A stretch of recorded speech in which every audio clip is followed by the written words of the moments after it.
Hey guys, welcome along to another episode of Double Tap. It is Tuesday, it's the 11th of June 2024, and today we are recapping Apple's Worldwide Developer Conference, and a brand new series coming. Woo! Woohoo! You're listening to Double Tap, your daily accessible technology show. Now, here's your hosts, Stephen Scott and Shaun Priest. Hey Shaun Priest, how are you today?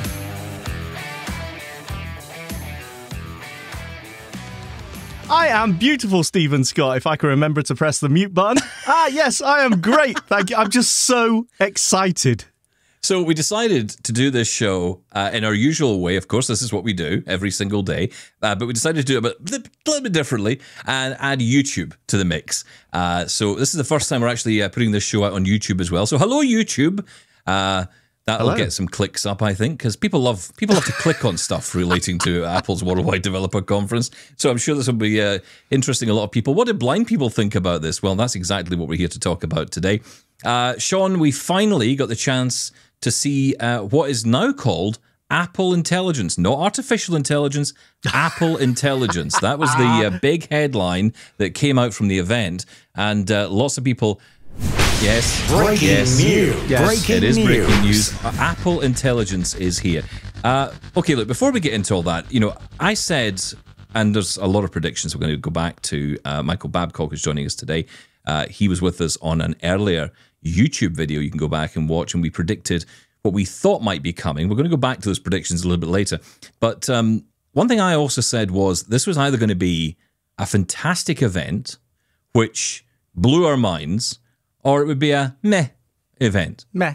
I'm going to hold back my opinion on that for a second. I'm going to ask you, and I'm going to ask our guests in a second as well. You, Priest, what do you think? Yes. Johnny Breeze. What was it? Was it blow your mind or a meh? You know what? This was a blow your mind event. For me, at least. Now, I must say, I was worried. When it got to the, just over an hour mark and we were still on Mac OS, I was wondering, hang on, is this, we're coming to it later this year or what? But as soon as they got onto the Apple Intelligence, by the way, how genius move is that? I mean, that is so Apple. They have stolen the term AI now. It's now Apple Intelligence. It's absolutely genius. But I thought everything that we were expecting, I think they delivered on, and a little bit more. I thought it was really good. Well, I want to welcome our guests in to talk more about this. Apple WWDC, of course, Worldwide Developer Conference, is the place where we get the chance to find out what's coming out in the software side of Apple. So we don't tend to see new hardware. We didn't see any new hardware. So if that's what you're tuning in for, to find out about a new Mac or, a new iPhone that's coming out, that's not what this event is for. It is for, though, people to learn about the new capabilities that they have as developers to create new apps and services and all of that cool stuff that we use every day, and also to show some new highlighted features that are coming out. Now, of course, we are recording this just after the event has happened, so we tend to find a lot more out over the next few days as WWDC continues. It's not a one-day event. It happens over the course of the week. The keynote address is what we in the journalism world are interested in, because this is which kind of gives us the headlines of what the developers are going to be learning about and talking about. But, for most people, for the developers, this is a place to really learn about the tools, and we'll learn more about them, including accessibility stuff. There'll be lots more about that coming up. And as that happens and as that comes out, we will, of course, talk about it on the show. But let's get right into this with our guests, because two guests who know their onions when it comes to this stuff. One in particular, Shelly Brisbin, who I'm so pleased is with us here, writer of the iOS Access for All book. I'm imagining scribbling notes furiously during the presentation once again. Also broadcast and podcast. We're going to talk about some of your work as well. Shelly, welcome back to Double Tap. Thanks for having me. Yeah, every time they announce a new iOS version, I just think how much harder I have to work when they announce new features. It's like, thanks for the new features and thanks for wrecking my summer. Yeah, it's just, it does, doesn't it? Because this is your work now, basically, totally. to focus on all of this, which is amazing. And listen, I want to say as well from us to you, a huge thank you for the work you do to create that book, because it's all very well all these features existing, And we talk about some great features that Apple has in terms of accessibility, but it's sometimes trying to find those features, surface those features, although maybe Apple Intelligence will help there. I feel we're all going to have a bit of a job, to be honest, by the end of this this decade. But anyway, let's also welcome to the show Michael Babcock, back with us, host of the Unmute Presents show and many other podcasts as well. You will find him on an internet near you. Michael Babcock, welcome back to Double Tap. Thanks for having me. And hopefully you remember what we predicted, because that was last week, and I don't remember any of that. Oh, I have audio. Audio to play, and I promise you we will be going back over that. Which of us is going to sound the most stupid? I can tell you already, it's me, just so you know. That's the headline, it's the breaking headline there. Okay, so first question then to both of you. The event itself, as I said at the top, was billed as, for me anyway, was billed as either going to be brilliant or meh. Shelly Brisbin, brilliant or meh? I mean, that's too big of a scale. I'm somewhere in the middle, because there were a couple of things where I was like, oh, that's great, that's awesome. But when we got to the Apple Intelligence stuff, I got that sort of queasy feeling that I get when AI is discussed generally. I was kind of hoping, Apple, can you please make me feel better about it? And I'm not sure whether they did or not. I feel like I need to learn a lot more, because some of the things that they talked about, particularly with regards to privacy, feel like they're unfleshed out. And I don't want to just be paranoid and say they haven't done enough, but I also don't feel like I know enough to say, all right, Apple has figured out a way to thread this needle of giving us all the AI features that they have to give us, but also doing so in a way that doesn't make us feel queasy. There's a lot to unpack in that. That's very interesting. Okay. I think you're kind of getting closer to where I'm going with this. Michael, brilliant or meh? I recall telling a couple of people after the first hour, this is just okay. Like, I'm not impressed. And then again, we get into the Apple Intelligence, or AI. I think it took them almost an hour to mention AI in general, artificial intelligence in general, if I recall right. And I was kind of blown away. I'm interested to see what they do with this private cloud computing and see how that plays into the grand scheme of everything. Okay, so let's go back to the beginning here, because, I mean, what we're talking about, like I said at the top, we're talking about Mac OS, iPad OS, Watch OS, all the OSs of Apple being updated, and there were lots and lots of things there. I want to get to that a little bit later, but of course the headline was Apple Intelligence. Shelly, from your perspective, what did you learn about Apple Intelligence and what it actually means? Well, I learned that there is this split between what they're going to do on device and what they're going to do off device. And I think that's going to be important. I wonder whether the cloud computing is going to be a service that they're going to sell us, or whether that's going to be something that we're just going to be able to say, I explicitly want to be in the cloud as opposed to on device, because that's the way they made it sound. The on device stuff, which I think we all expected, is clearly going to be integrated into all sorts of apps from both Apple and other third parties. The cloud compute part is a really clever way to give people the ability to decide how deep into AI they want to get. And I like that idea.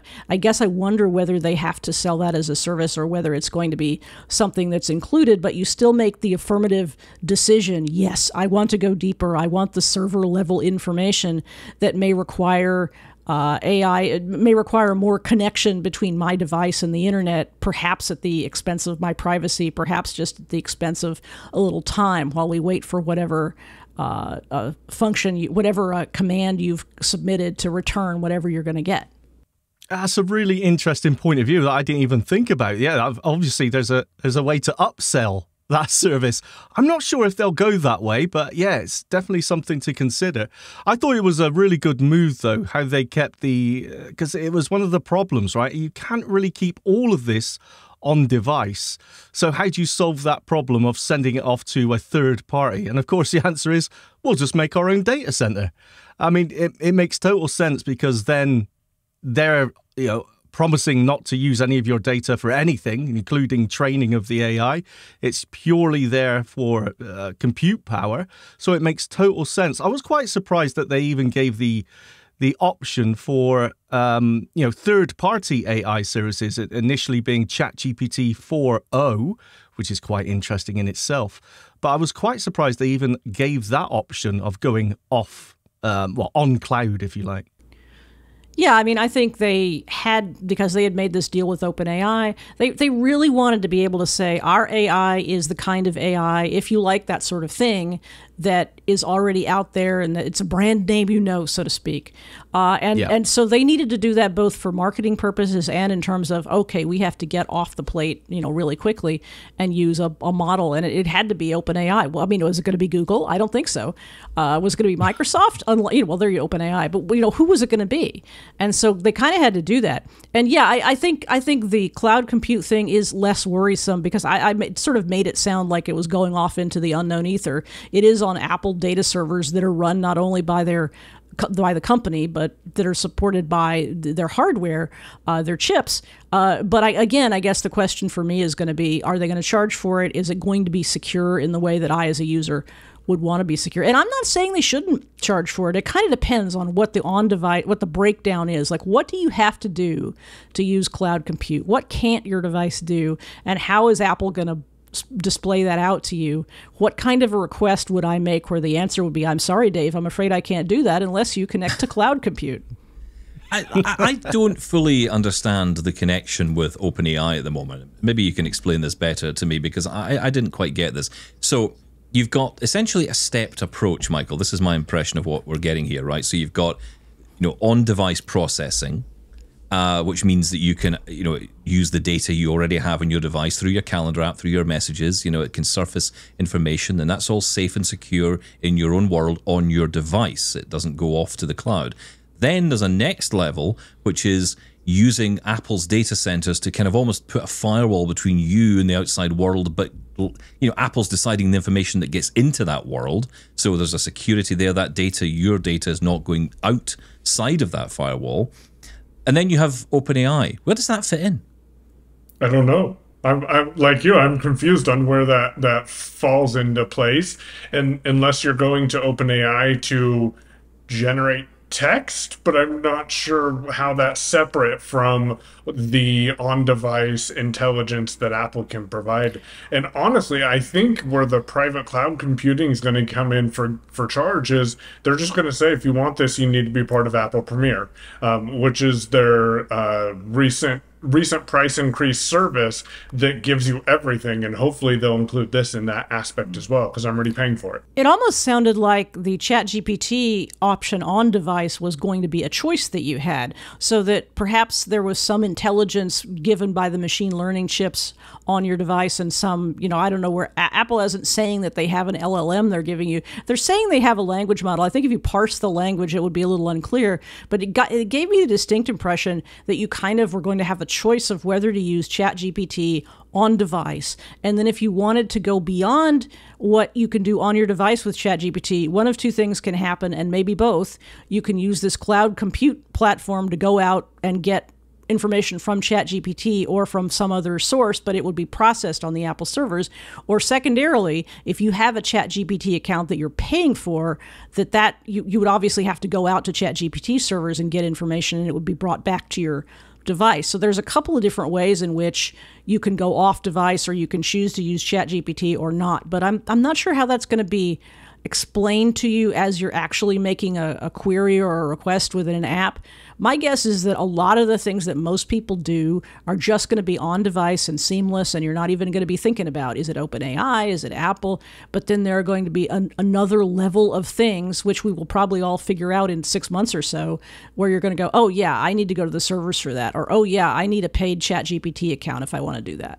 But the solution will be, or I guess not the solution, but the end result for the user is their data is safe. And that seems to be the key difference between, I think, what others out there are doing and what Apple are promising. That seems to be the key. And it always was. I mean, we always knew privacy was going to be the big watchword when it came to Apple. So people can feel more secure knowing their data isn't being used to train future AIs. Right. And I don't know that understand all the details of how that safety and privacy is going to happen. I think maybe the biggest risk that we face is if somehow the servers themselves were hackable by, bad guys, as opposed to Apple. Apple's clearly not going to sell your data. That's really part of their brand. I believe them when they say that.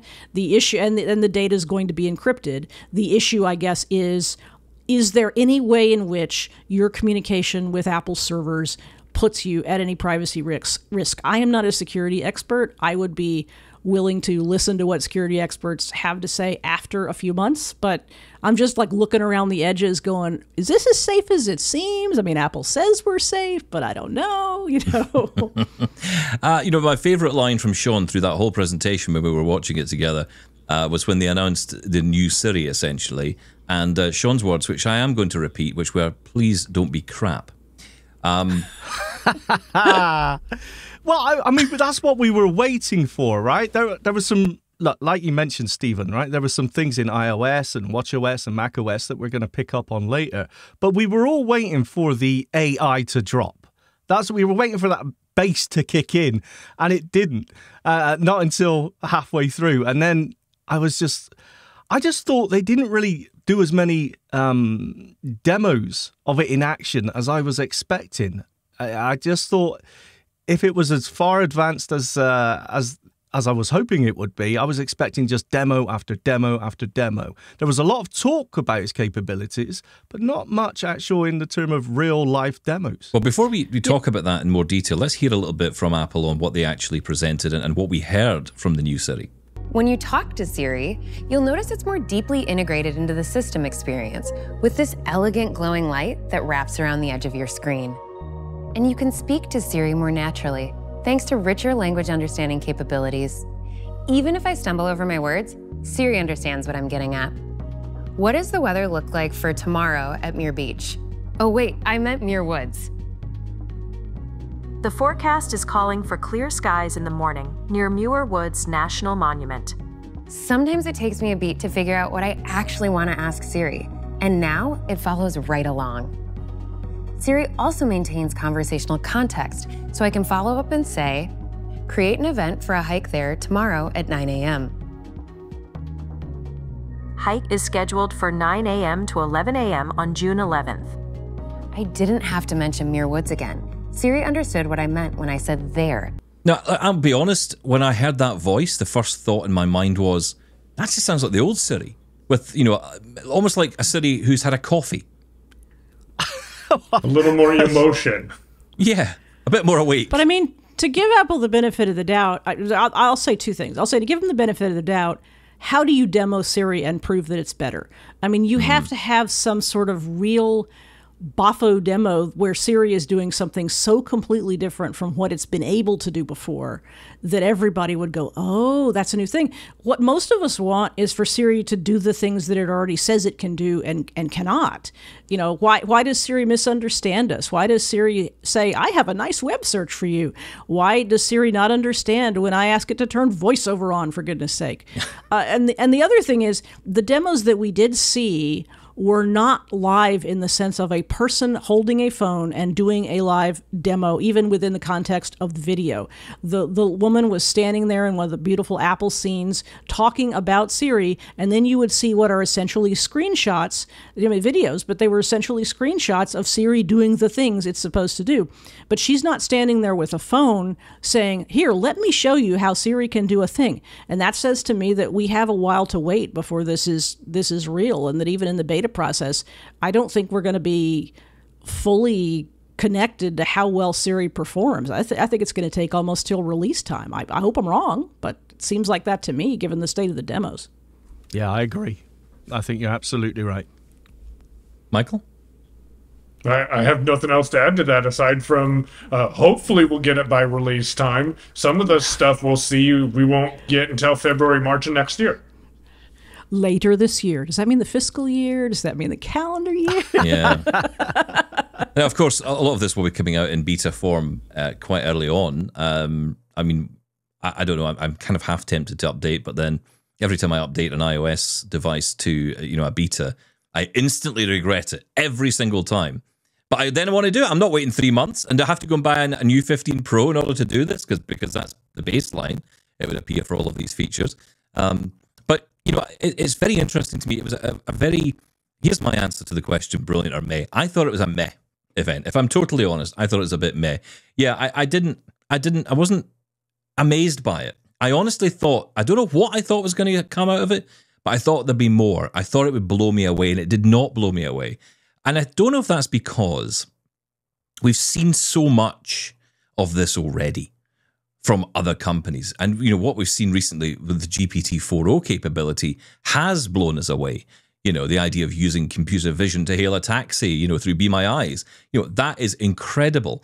We didn't get anything like that. We got smart replies and the ability to, alter text and get it proofread. And yeah, it's all good and useful stuff, but it just feels like a year ago. Is it just me?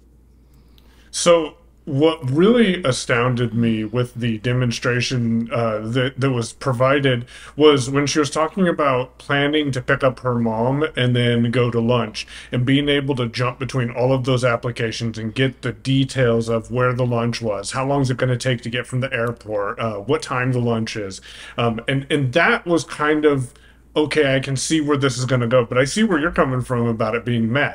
Related to installing the beta, Stephen, just install the beta and make your Android phone your primary phone over the summer. Well, it's funny you say that. I'm sitting here with the Google Pixel right now, which is talking away beside me. And, it's funny because I was thinking if I used it, I could put the beta on the iPhone, but that would be a whole new challenge. I don't know. Do you think, Shaun, people could put up with that level of grumpiness from me for 3 months?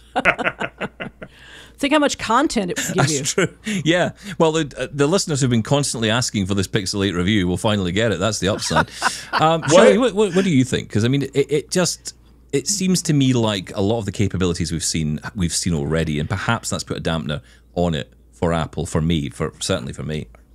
I kind of agree, and I think one reason might be Apple is so focused, and I'll be honest, I didn't really pay as much attention to Google I.O. I read a lot of the takes afterwards, but I didn't watch it in real time.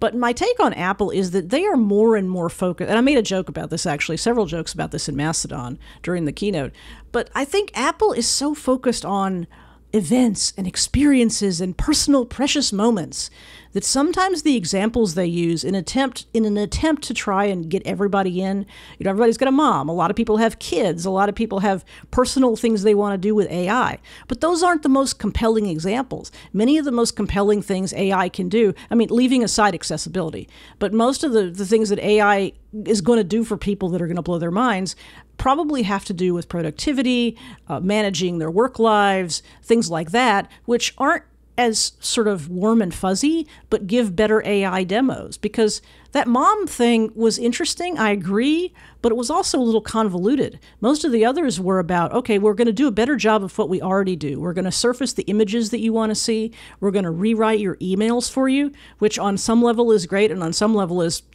I'm a writer. I kind of don't need the computer to write the emails for me.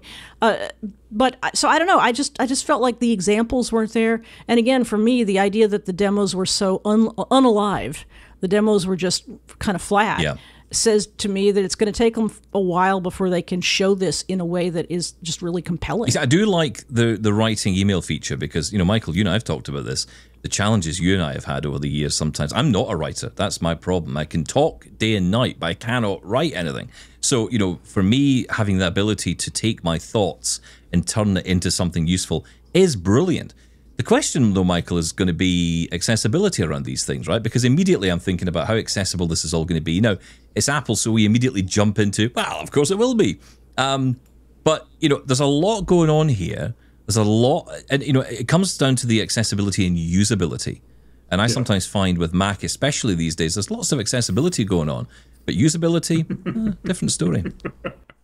Yeah, that's for sure. Accessibility and usability are unfortunately two different things in a lot of cases, because yes, it can be done, but how easy is it to use the tools?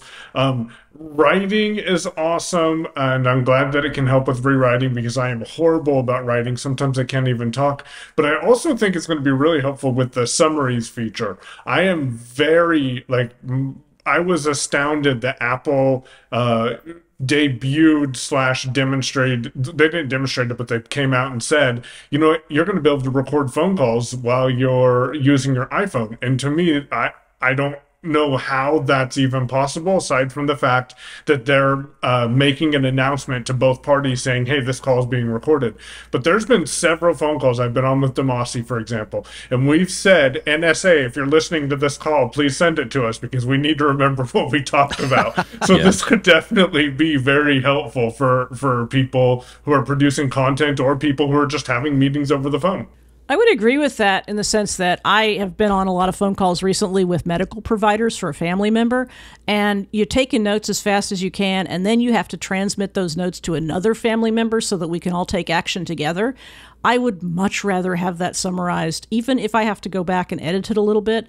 Give me a summary that starts me on down the road so that I can take those salient points and keep a nice record for the future. Oh, yeah, absolutely. But again, Apple have just killed an entire section of their App Store off. I mean, so many people want to record their telephone calls and there's services out there, which I don't particularly like, actually, because they're all third party and, you know, you don't know where that information is going. It's a really cool feature, though. But yeah, in different countries around the world, it's illegal to record them, isn't it? So it's going to be country specific, I would have thought, but it's a great feature. But the thing is, and it goes back to what you said, Stephen, all of these things, right? I'll make my email into a poem and all the text summaries. Fantastic. But we just see that as entry-level AI right now because AI has been evolving so quickly. Right now, we're waiting for the video descriptions, right? It's telling me there's something in front of me and move around it. So you're absolutely right. These entry-level AI features almost do seem a little bit, yeah, so what? Well, you know what? My take on that would be that I think that there are so many cool things going on in the world around, you know, products like Apple and Android, right? I mean, Be My Eyes is a great example of this, what Be My AI has done and what it's continuing to do. You know, we as consumers can often sometimes get trapped into the world of, well, can Apple just do this, please?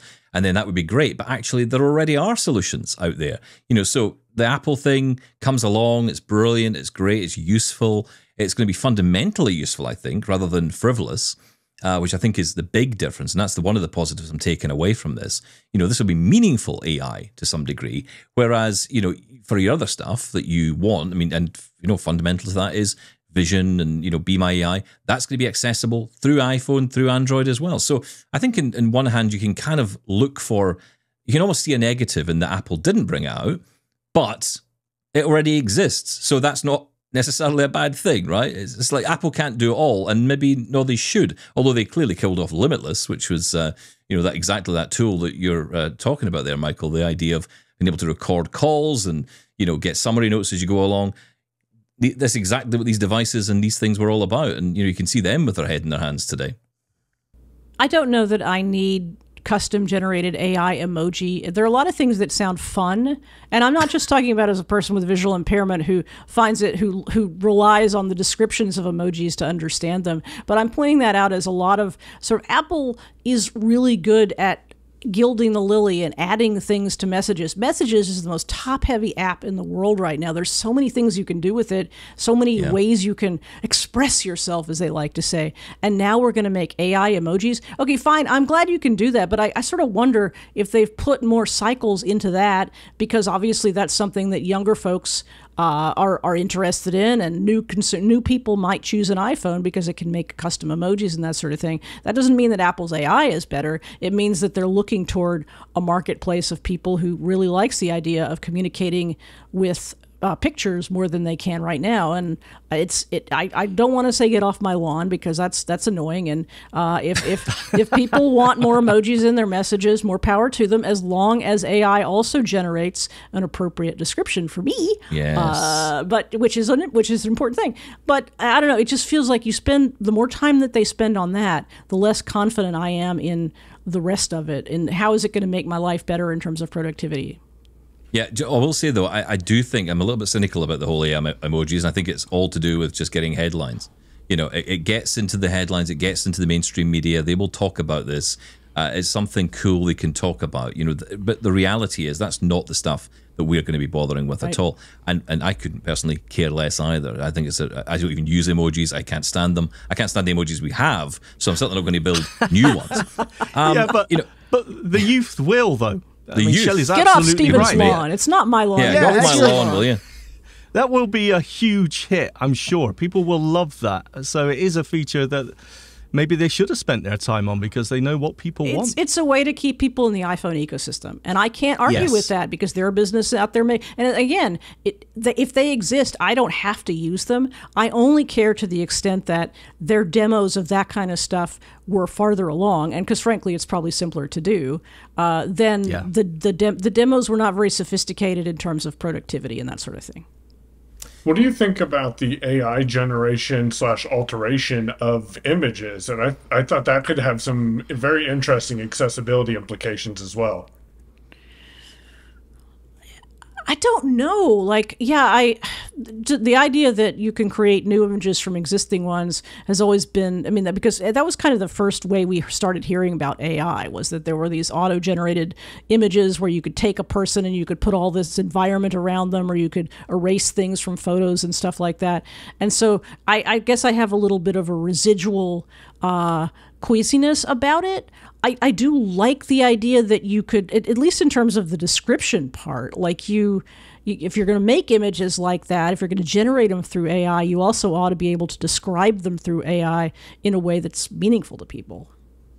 I thought in messages, though, one of the big features, one of the big takeaways was the ability to summarize messages actually in the message list itself. Right. I thought that was pretty cool. Right. That actually. was what I was thinking about in terms of like my conversations with medical providers, because it's not just on the phone. It's a long text thread among various people that, again, I have to translate to somebody else in my family. I love the idea that there's a summary. And the summary, even if you don't use the summary literally, you can use the summary to go back and find a detail. Oh, I missed that detail. Because that happens all the time when you're having a conversation and somebody says the name of a medication or the name of a procedure or whatever, and for some reason you don't take it in. But the summary would probably catch it, or would probably give you enough of a cue that you could go back in the detail and you could go, oh, well, that's where we talked about that particular item. Yeah, definitely. Look, we'll take a short break. We'll come back because we're going to talk more about some of the other announcements, because it wasn't all around AI. We did get, of course, big updates that will be coming later this year to all of Apple's devices. We'll get into that. And also we're going to touch on those predictions that we had earlier in the week. Well, actually, last week, I should say. We'll get into that next. This is Double Tap. How does a person who is blind navigate the digital world? The answer will surprise you. I do it every day. I'm Mark Lalo. And I'm Stephen Scott, inviting you to discover Access Tech Live.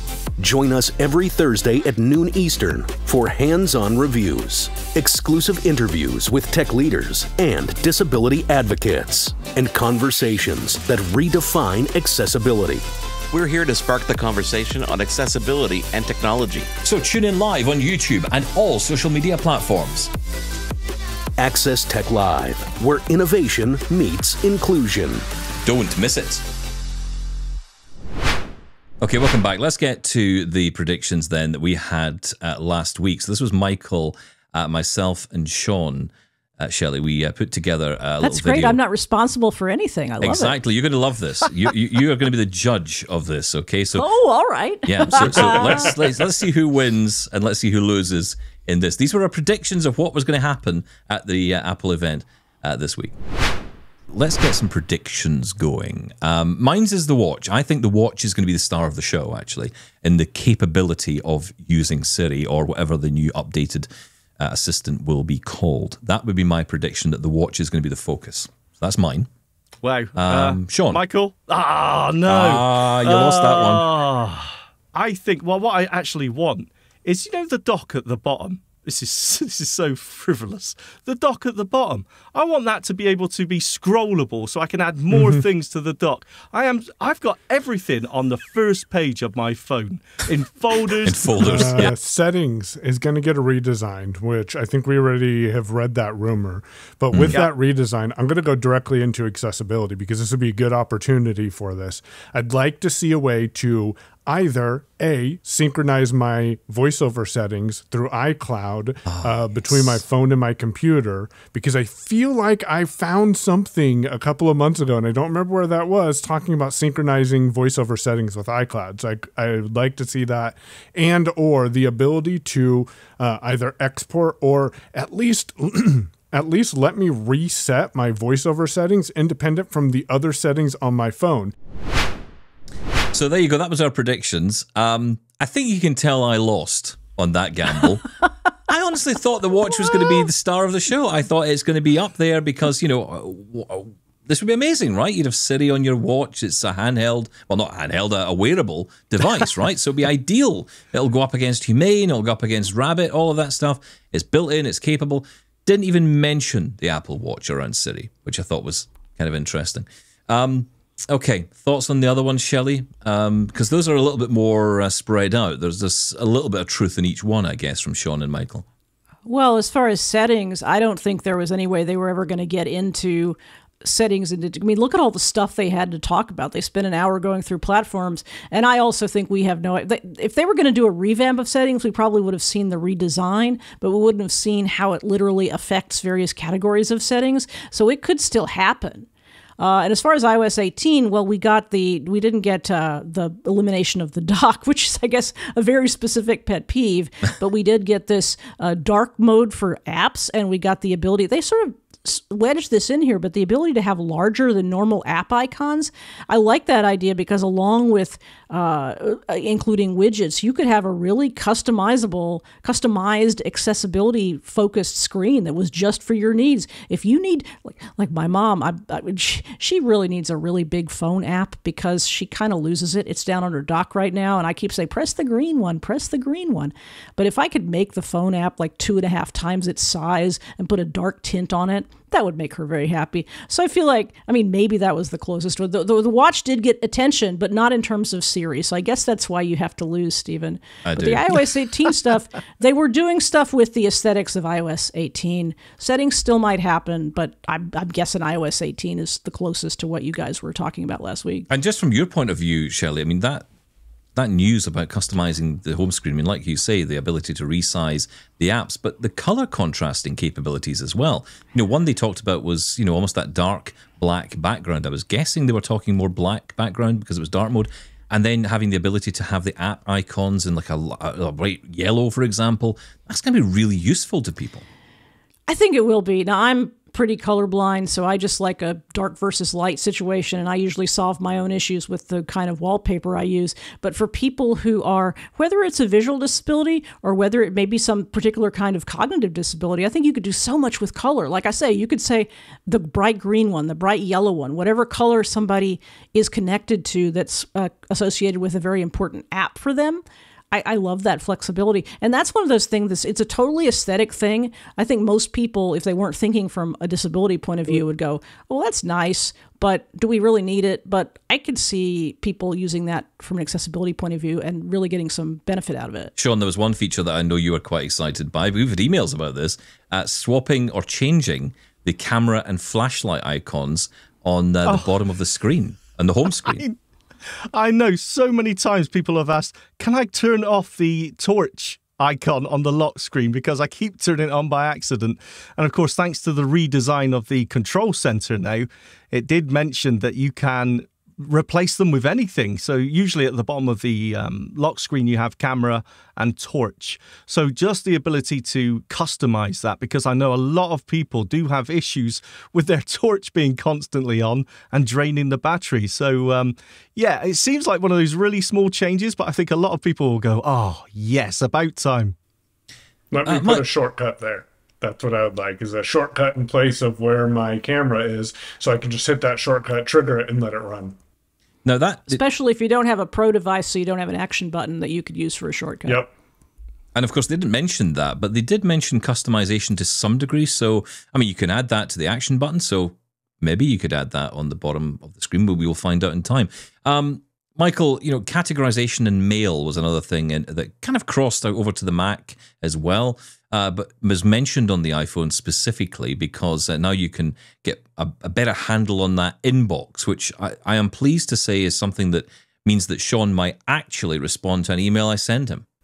As I shake my head, he won't. He will not. No, of course he won't. No. So you have to WhatsApp him and then wait 3 days for him to reply to you. I'm just as bad as he is, though. I'm just as bad. Anyways, I'm not really excited about this. So Outlook has the focused inbox, and I've been using Outlook for about the last month. I took off the Apple Mail app from my phone, and I have noticed that messages get, I don't want to say lost, but forgotten about when they're in a different category. So I did, like, at the end of the demonstration and discussion of this, they mentioned, and you can see all of your messages in one place like you have been able to as well. So they're making sure that you don't lose those messages. Well, it's a lot like SaneBox or some of the other tools out there, or MimeStream, which I really like, which is a Mac mail client, where it already puts mail in categories. MimeStream is specific to Gmail, but promotion or announcements or what, there's several prefab categories, and I think you can make your own. I mean, yeah, I like the idea because Apple Mail is kind of terrible, so make it better, please. Well, it's kind of basic, isn't it? That's the thing. It's kind of, it is. But I think one of the things I really was excited about, you can delete all the emails from a specific sender. I think that was one, because we mentioned, you know, the amount of Deliveroo or Just Eat or Amazon emails I've got, and I need to go through and delete them all. And so, yeah, that's, I mean, like you said, Shelley, any improvement to mail actually is well overdue.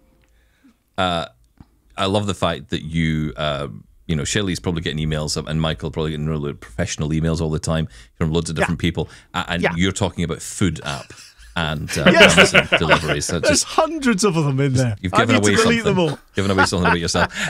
You know, before I move on, anything else on iOS that you guys want to pick up on? Because there was a lot, but privacy was another one that came out. Do you really need rich text editing functions in messages? That one, I was like, okay, cool. And then I do appreciate the schedule send, so I can set up a happy anniversary for my wife, and I don't forget it, and I can just schedule it out. That's, yeah. If you're forgetting that already, you've got other problems. So I think admitting that on here is a bad idea. Is no one going to talk about, did I mishear this, remote access? That's the on ability the Mac. to... That's on the Mac. I've got that keyed up. I'm ready for that. Well, is that not on the iPhone? It was the iPad, wasn't it? It was the iPad. So. No, it's Mac. There's a lot of stuff in the Mac OS category that is cross-platform. I think the problem with them having so many platforms and also trying to devote half the time to AI was that the platform section was kind of muddled. And so there's several things in the Mac that you're like, wait, is that a Mac thing? Is that a cross-platform thing? And a lot of the most interesting stuff, in my opinion, was kind of hidden down there in that Mac section. Yeah, that's right. Remote access is pretty cool because, you know, it's that thing where, and it was on the iPad as well. It definitely was on there because it mentioned it in that section. Yeah, and what's cool about that, of course, is that you could then connect with someone. There was a bit where you could draw on the screen to, like, if that person didn't want you taking control of their iPad, you could draw on the screen to where they should tap. That's pretty cool. I mean, maybe not for us necessarily, but, you know, the remote functionality is cool. That will be interesting to see how that works with something like VoiceOver, right? So can that work? Well, and also the observe part is great because maybe you have a screen that you, for whatever reason, cannot decipher because it's not VoiceOver accessible, an image description is not helping you, or screen recognition rather. You could get sighted assistance. You could have somebody observe your device and they could say, tap a little more to the right or a little more to the left or something like that. Yeah. And that could be helpful. It's sort of Be My AI for the iPhone. Apple Eyes.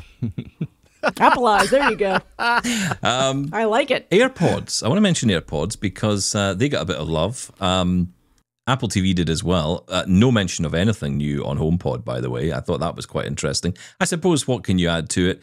The experience is going to improve, I imagine, over time with Siri. So that may be a down-the-line announcement to see how that goes. But in terms of AirPods, and I've got to say something here. Right? I've got the AirPods Pro 2, and when I was going away on holiday last month, I was thinking to myself, you know, what headphones will I take? I want a good pair of headphones. And I've got, you know, good Bose headphones. I've got the latest Sony headphones. I've got the AirPods Max.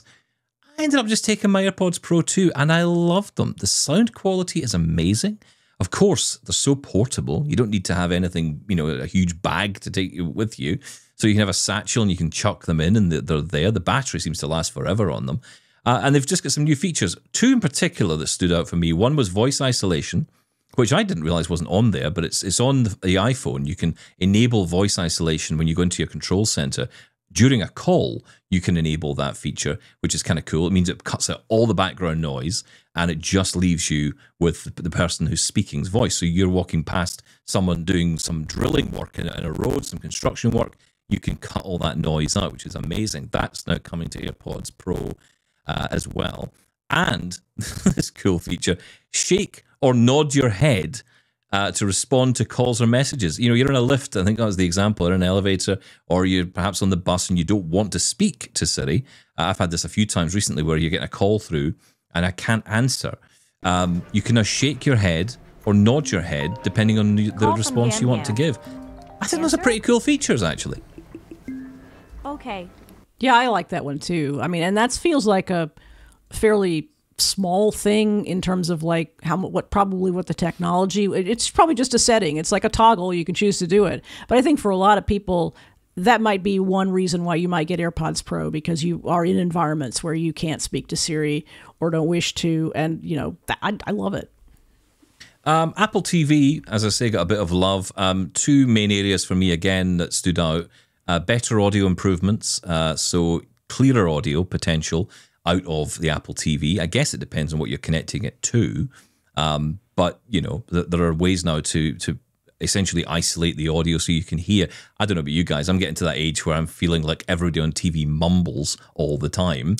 And so, you know, I'm always like, what did he just say? What was she talking about? You know, yes. Turn that up, you know, all that nonsense. So, you know, it'd be good if we can get some better audio. That's cool. That's you would class as an accessibility feature, I suppose. And Insight. So this is a way to investigate a show or movie, kind of like X-Ray on Prime Video. So you can get more information about the actors. You can, you know, find out about the film.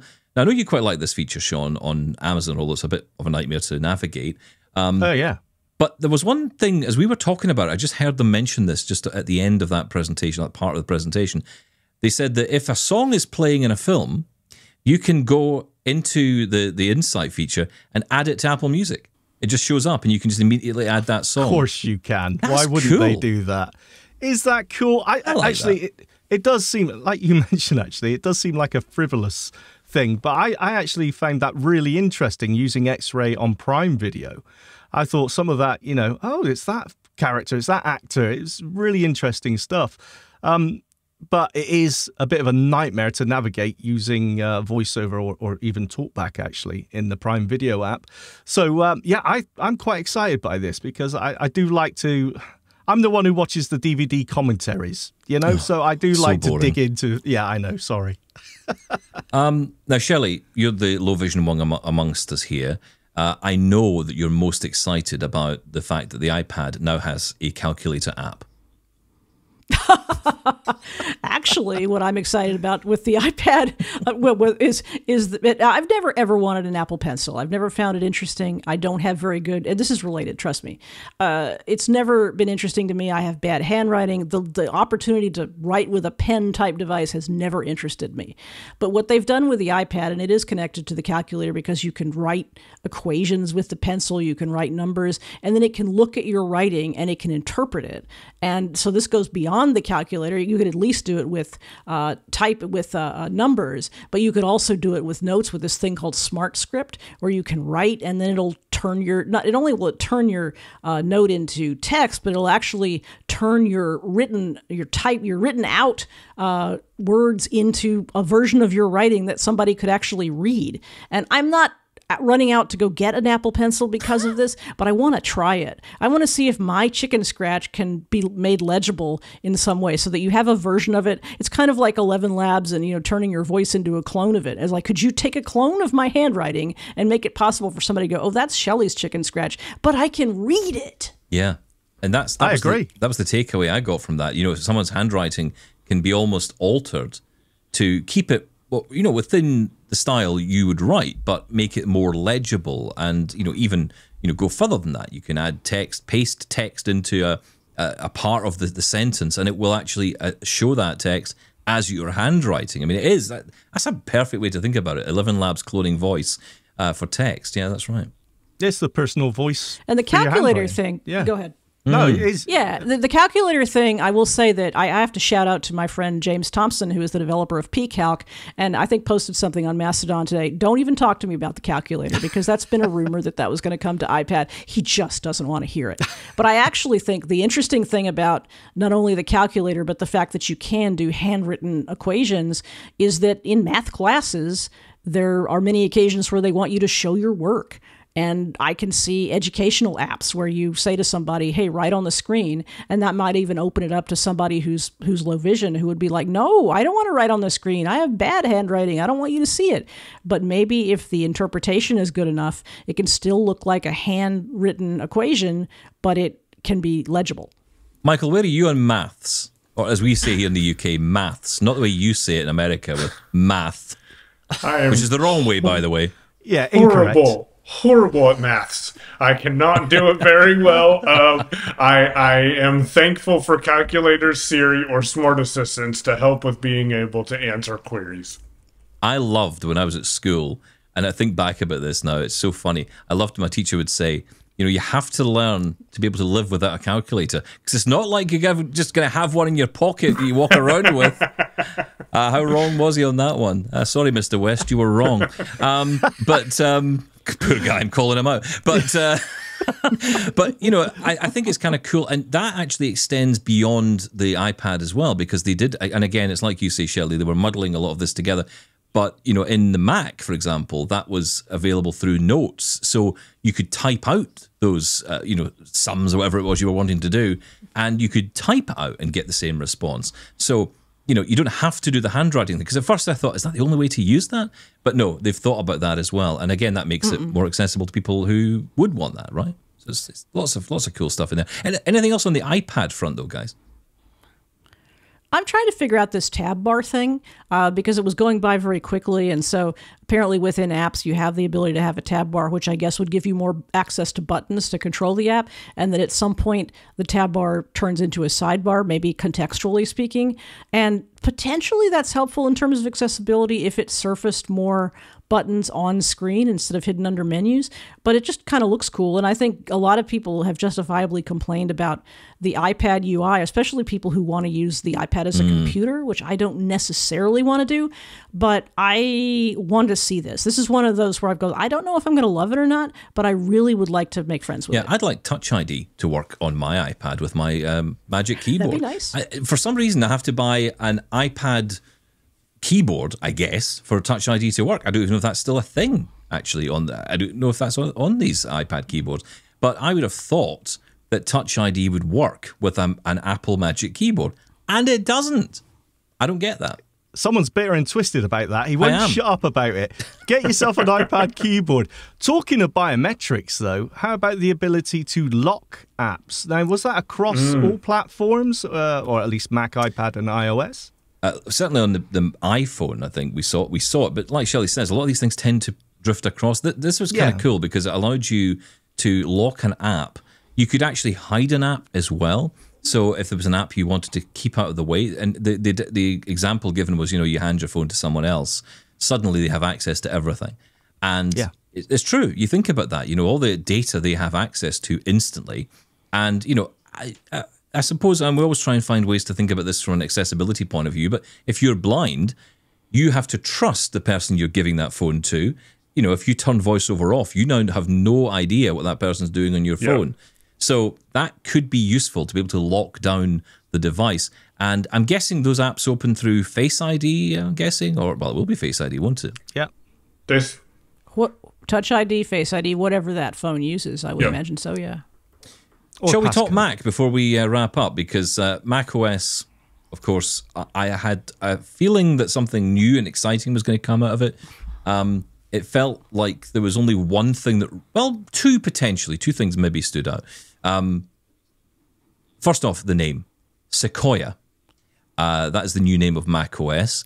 No idea what that means. Shelley, do you have any idea what that means? Is that a mountain range somewhere? Or? Well, sure. It's sequoia is a very large tree. There are, I believe, sequoia mountains, but mostly you think of the sequoias like the redwoods and the sequoias. So it's a big tree in California. And I remember years ago, people would speculate, what's the next name going to be? And I think people kind of got sick of speculating. And because I didn't hear anybody talking about it this year. And then when they said sequoia, I was like, that makes sense. I had lots of people ruminating on it because what happened was they'd found a number of names that had actually been trademarked. So they were trying to work out which ones were most likely, and there was a whole process of deduction.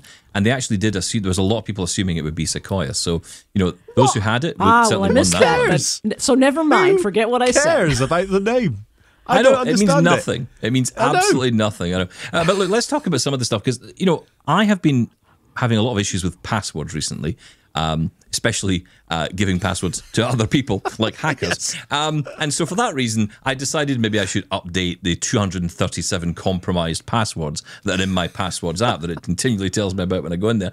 And it was interesting because I was thinking about maybe moving to something like 1Password. It's not just because of security, but because I want this to be available across devices. Whenever I go onto a Windows machine, I'm forever having to go back onto my iPhone, go into the password section in the settings to be able to get access to my password, to find it, to put it in. It's a bit of a faff.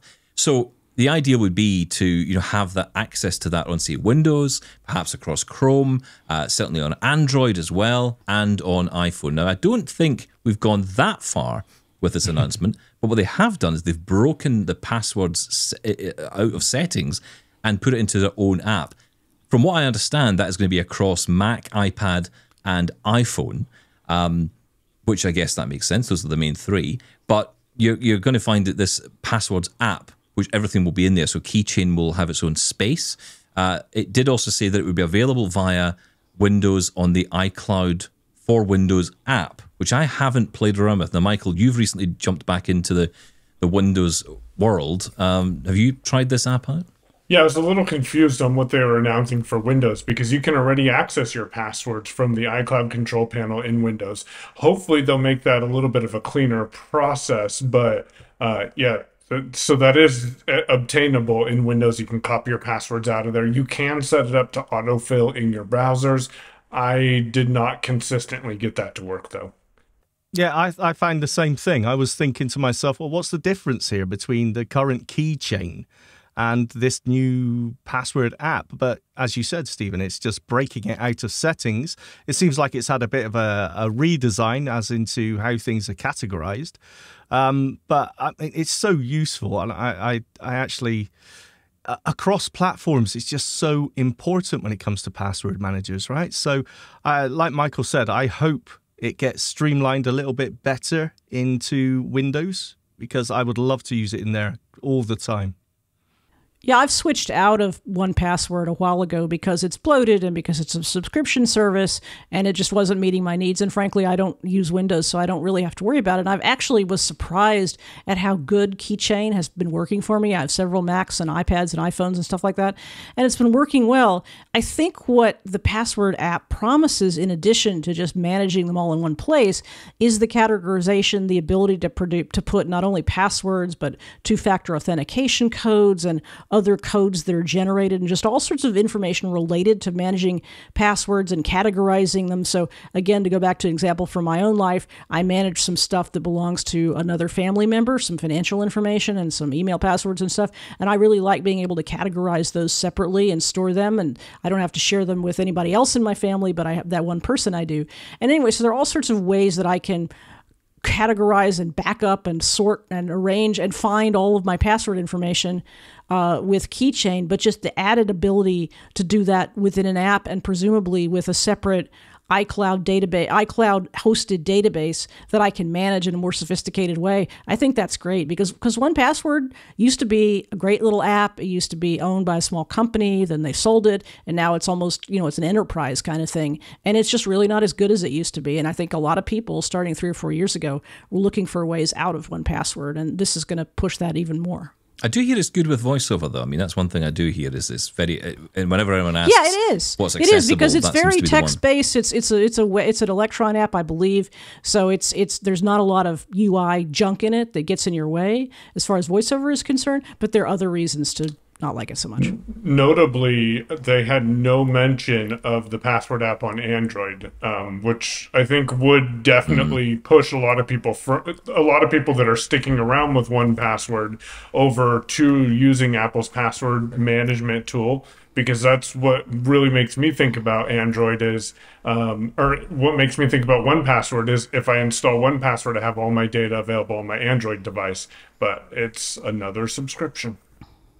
Can we talk about iPhone mirroring? So Yes, please. We've heard about It's my favorite feature. Yeah, all so the this entire day. It's this my is kinda favorite cool. feature. Yeah, so this is like I love it with all my heart. we had Apple Watch mirroring last year, and that became, I think, useful for some people. But this is a different thing. So this is allowing you to control everything on your iPhone on your Mac screen as if you're holding your phone in front of you, like someone has planted their iPhone into your Mac screen. I think the way they described it in the event was your phone is in your bag and you're at your Mac and you want to do something on your phone. That makes total sense. Your phone is locked. You get to interact with it directly, and that's great. From an accessibility point of view, if I am at my Mac, which has a great big screen, and I want to do something on my phone, it might be not only quicker for me to get to it, but it might be more visually accessible for me in that moment.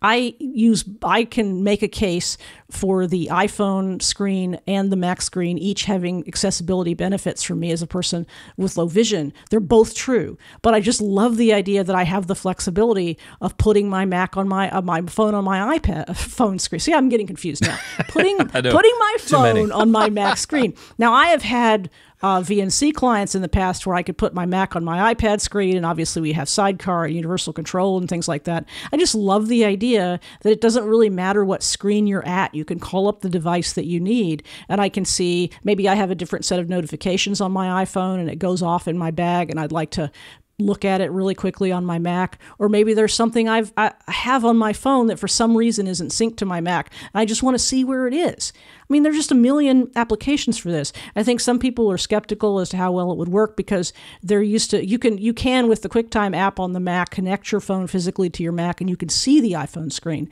The difference is here that you can interact with it. You're not just looking at your iPhone screen, you're actually able to run apps, you're able to make changes, you're able to read notifications and dismiss them and all that sort. So if it works, and if you don't have to have the latest and greatest of both the Mac and the iPhone, I'm sure you're going to have at least Apple Silicon and the latest operating systems.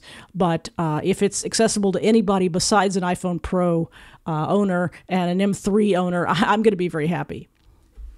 Now, Michael, you've been, before you moved away from the Mac, you were kind of toying and playing with Apple apps, or I should say iPhone apps on the Mac. So, you know, this kind of takes it to a new level, right? You can do your whole phone on there.